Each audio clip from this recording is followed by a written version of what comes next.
Terima kasih Anda masih bersama kami. Bagi Anda yang baru saja bergabung, kami hadirkan kembali 3 berita utama hari ini.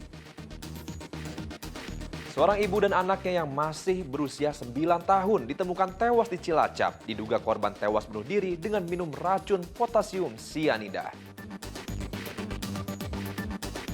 Dengan dalih terdesak kebutuhan ekonomi, seorang suami ditangkap di Solo karena memperdagangkan istrinya secara online kepada pria hidung belang.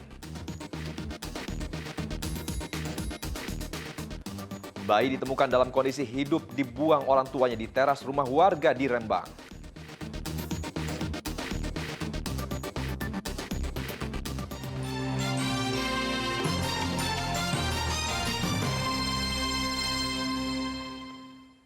Jemaah haji asal Kabupaten Demak yang tergabung dalam Embarkasi Solo tiba di Kabupaten Demak. Dari total 1.702 jemaah yang berangkat ke Tanah Suci, 6 diantaranya meninggal di Tanah Suci. Sementara di Kabupaten Boyolali, pusat oleh-oleh khas haji di asrama haji Dono Haji dan diserbu jemaah berburu buah tangan khas haji. Sebanyak 62 jemaah haji asal Kabupaten Demak tiba Jumat pekan lalu. Kedatangan jemaah haji Demak tergabung dalam kelompok terbang Embarkasi Solo tersebut disambut para keluarga. Jemaah haji mengaku senang bisa kembali ke tanah air dan mengucapkan terima kasih kepada pemerintah Indonesia atas pelayanan yang diberikan selama di Madinah dan Mekah. Meski demikian, para jemaah haji juga mengaku sempat terjadi beberapa kendala, di antaranya masalah angkutan Musdalifah dan Mina. Ya aja lah, masalahnya aku umur sama lansia. Masalahnya enak semua enak. Makanya aku 3 kali sehari. Ada kendala nggak Pak? Nggak ada, cuma ada kendala di Arafah. Cuma telat jemputannya habis. Untuk semuanya lancar ya Pak? Ya lancar semua berarti. Kepala Kantor Kementerian Agama Kabupaten Demak mengatakan dari sebanyak 1.702 jemaah haji yang diberangkatkan pada tahun ini, 6 diantaranya wafat di kota Mekah. Bagi jemaah wafat mereka nantinya akan diberikan asuransi. Tentu catatan-catatan pada pelaksanaan ini ada beberapa hal karena memang tagline kita pada tahun ini adalah jamaah ramah lansia dan potensi ke depan lansia kita tentu semakin meningkat. Maka langkah-langkah yang harus kita lakukan adalah ke depan bagaimana kemudian memperbanyak petugas yang mampu menghandle persoalan-persoalan lansia yang ada di jamaah haji kita. Itu tentu yang pertama. Dan yang kedua, kaitan dengan bagaimana kemudian memfasilitasi fasilitas-fasilitas yang ada di Arab Saudi tentu harus ditingkatkan pada tahun ini. Meskipun sekali lagi kita tahu persoalan yang kemarin muncul, yang terjadi di Musdalifah, terus kemudian daya tampung yang ada di Mina, sekali lagi itu bukan persoalan dari pemerintah Indonesia, tetapi sedikit keteledoran dari otoritasi kerajaan Arab Saudi. Sementara di pusat oleh-oleh asrama haji Dono Hudan, Kabupaten Boyolali, dipenuhi jemaah haji untuk membeli oleh-oleh sebelum pulang ke daerah asal. Sejak jemaah haji kembali ke tanah air, oleh-oleh khas haji diburu para jemaah haji yang memborong berbagai pernak-pernik haji, mulai dari air zam-zam, kurma, kacang Arab, perlengkapan sholat, hingga boneka unta. Jemaah haji memilih untuk membeli oleh-oleh di asrama haji meski telah membeli oleh-oleh di Tanah Suci karena adanya pembatasan barang bawaan jemaah haji di dalam pesawat. Ya, buat oleh-oleh di rumah. Komplit nggak sih Bu yang dijual sini Bu? Komplit nggak? Iya. Nggak beli di Arab sana Bu? Ya beli sedikit, kan nggak bisa bawa, kopernya udah penuh. Nanti buat siapa aja? Buat orang rumah, buat tetangga-tetangga.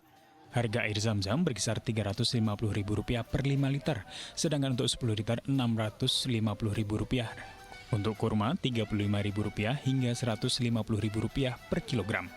Dalam sehari omset pedagang oleh-oleh khas haji berkisar dari 1 juta hingga 5 juta rupiah. Sama-sama beli di sini di asrama. Ya sebenarnya kita itu saling menguntungkan kok. Jamaah yang keterbatasan beban di pesawat itu kebutuhannya bisa kami layani di sini. Dalam konteksnya kita itu melayani jamaah. Jadi untuk oleh-oleh utama untuk keluarga Pak? Iya. Pusat oleh-oleh khas haji di asrama haji sangat membantu jemaah haji untuk mendapatkan oleh-oleh khas Tanah Suci. Oleh-oleh haji telah menjadi tradisi yang diberikan kepada keluarga dan tetangga setelah menjalankan ibadah haji. Ali Mustakfirin dan Julianto melaporkan dari Kabupaten Demak dan Kabupaten Boyolali. Kekeringan membuat petani di Kabupaten Grobogan kesulitan air. Petani terpaksa harus mengambil air di sungai yang mulai kering. Warso, seorang petani desa Karanganyar, Kecamatan Purwodadi, Kabupaten Grobogan, kesulitan mendapatkan air untuk menyirami tanaman.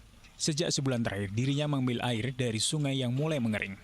Dengan berjalan kaki sekitar 100 meter, ia mengambil air sambil membawa 2 ember besar. Ember berisi air kemudian dipikul menuju sawah untuk menyirami tanaman. Untuk menyirami seluruh tanaman, Warso harus bolak-balik ke sungai sampai 8 kali. Jika tidak dilakukan, palawija yang ditanamnya terancam mati. Sebulan nih. Sudah sebulan. Terus kendala petani ini gimana, Pak? Itu nyangkuli buat mikuli itu buat ember Cari airnya di sungai. di sungai. Terus sungai sendiri kondisi airnya sekarang gimana, Pak? Habis nih, Sudah mau habis, Pak, ya? mau habis nih. Sulit nih, mananya sulit nih. Iya. Karena kekeringan ini kan bisa gagal panen nih. Pelan-pelan. Jika musim penghujan, sungai tersebut menjadi andalan petani untuk mengairi sawah. Saat airnya melimpah, petani biasa menyedotnya menggunakan pompa air, sehingga tidak perlu repot bolak-balik memikul air. Saat surut, air tidak bisa disedot, sehingga harus bolak-balik memikul air. Arif Nur melaporkan dari Kabupaten Grobogan.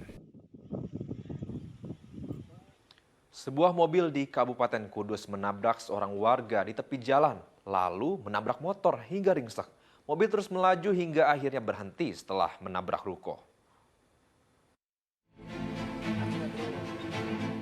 Sebuah gerobak sepeda motor penjual jagung ringsek setelah tertabrak mobil, sementara mobil putih menabrak ruko. Seorang warga juga terlihat tergeletak kesakitan. Peristiwa kecelakaan ini terjadi di Jalan Lingkar Utara, Desa Peganjaran, Kecamatan Bai, Kabupaten Kudus, Jumat pekan lalu. Peristiwa itu bermula saat mobil putih kehilangan kendali saat keluar dari area SPBU. Mobil tiba-tiba oleng menabrak warga yang sedang duduk di tepi SPBU. Mobil terus melaju menabrak motor yang mengangkut gerobak jagung. Tidak berhenti di situ, mobil terus melaju sampai akhirnya menabrak ruko di samping SPBU. 1 orang terluka akibat tabrakan ini. Korban kemudian dibawa ke Rumah Sakit Islam Sunan Kudus. Orang duduk di pinggiran jalan sama bakul gerobak itu rahat jagung, cuma motor jagungnya rasan, orangnya nggak apa-apa. Terus kemudian akhirnya berhenti ini nabrak. Jagungnya nabrak itu rakios. Nah, setelah itu untuk sang pengemudi itu kehilangan kendali, ya, kehilangan kendali ataupun belum bisa mengendalikan KPM Matic itu. Entah keinjak gasnya atau bagaimana, kemudian melaju di pintu SPBU. Nah, kemudian mengenai kaki korban, yaitu temannya yang sedang menunggu di situ. Pengemudi mobil seorang wanita berusia 45 tahun dibawa ke kantor Satlantas Kudus untuk dimintai keterangan. Polisi juga telah menyita mobil dan sepeda motor yang terlibat kecelakaan. Arif Nur melaporkan dari Kabupaten Kudus. Tempat ibadah Tridharma Kelenteng Tek Hai Kiong di Kota Tegal terus bersolek menjelang perayaan ulang tahun Sejit. Sebanyak 54 dewa kelenteng dari luar kota bakal meramaikan kirap gotong Toa Pekong dengan puluhan tandu. Persiapan menyambut perayaan ulang tahun Sejit atau Kongco Cheng Guang Cingkun terus dilakukan Kelenteng Tek Hai Kiong di Kota Tegal. Persembahyangan dan doa mengawali ritual persiapan menyambut perayaan ulang tahun Sejit di pelataran Kelenteng Tek Hai Kiong. Kegiatan ini dilakukan agar rangkaian kegiatan perayaan ulang tahun Sejit berjalan lancar. Seperti ritual buka pintu Kelenteng Tek Hai Kiong, pembukaan pintu kelenteng sisi kanan dan sisi kiri ini merupakan simbol atau tanda warga keturunan Tionghoa siap menyambut dan merayakan ulang tahun Sejit. Selain itu juga pemasangan sejumlah bendera warna di depan pintu masuk Kelenteng Tek Hai Kiong untuk mengundang para dewa yang ada di 5 penjuru mata angin. Beberapa sesaji disiapkan di atas altar sebagai jamuan roh leluhur mereka. Sejumlah kegiatan menarik akan dipentaskan mulai 11 Juli hingga 19 Juli mendatang. Di antaranya, pementasan gamelan pusaka Kiai Naga Mulya dan festival kuliner. Tak hanya itu, berbagai lomba seperti karaoke, fashion show, komunitas cosplay, hingga acara puncak, yakni kirap gotong Toa Pekong dengan 54 dewa atau tandu ini akan dihadiri tamu dari sejumlah kelenteng luar daerah seperti Jakarta, Bandung, dan Jawa Timur. Tadi upacara buka pintu ngomui atau meridian gas gerbang Kelenteng Tek Haikiong Tegal dan juga pemasangan bendera 5 warna atau usi-usi di pagar kelenteng untuk persyaratan secara ritual agar upacara sembahyang yang akan dilaksanakan ini nanti rangkaiannya dari awal hingga selesai bisa berjalan dengan lancar, tidak kurang suatu apa, dan membawa berkah bagi semuanya. Selain kesenian, festival kuliner akan diikuti sekitar 100 pelaku usaha UMKM dari Kota Tegal dan sekitarnya, mulai 13 Juli hingga 16 Juli 2023. Sugihartono melaporkan dari Kota Tegal.